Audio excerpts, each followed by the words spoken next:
one of the biggest things that came about, obviously this was in Phoenix. Arizona is one of the areas, I will tell you this, just a couple of weeks ago, the governor Ducey, governor from Arizona, Governor Abbott from Texas, made an emergency declaration in their states for needing assistance along the border area, and requesting assistance from other governors, from 48 governors across the United States. They sent out a letter to them making that request. About a little over a week ago, I sent out a letter to Governor Cooper asking the same thing, to consider providing some resources and support for this effort. Now, the thing is, I have not got a response back from Governor Cooper. I did send a message out also to all our media sources to let the public know what I'm doing and why I'm doing that. And the bottom line is this, is 90% of the drugs come across the southern border with Mexico, coming into the United States. The human smuggling, human trafficking, we see a lot of that coming in from our southern border, either from Texas or from Arizona. If we help our representatives, our local, state, and federal partners there, we better protect Rockingham County, Guilford County, and surrounding Piedmont and across America. Because what comes through the border doesn't stay there.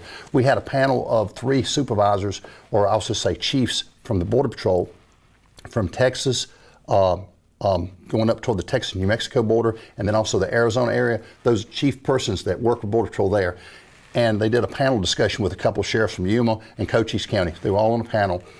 And bottom line, as they said this, is what comes through the border does not stay there, and it affects every state in the United States, whether it be human smuggling, human trafficking, or drugs that are moving to our communities.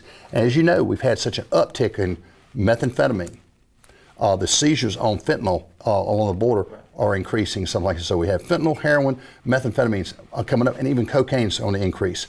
Coming across the southern border, 90% of the drugs that end up in our communities right here in North Carolina in just a few days. It's 1,900 miles, but just in a few days, it's here in our community.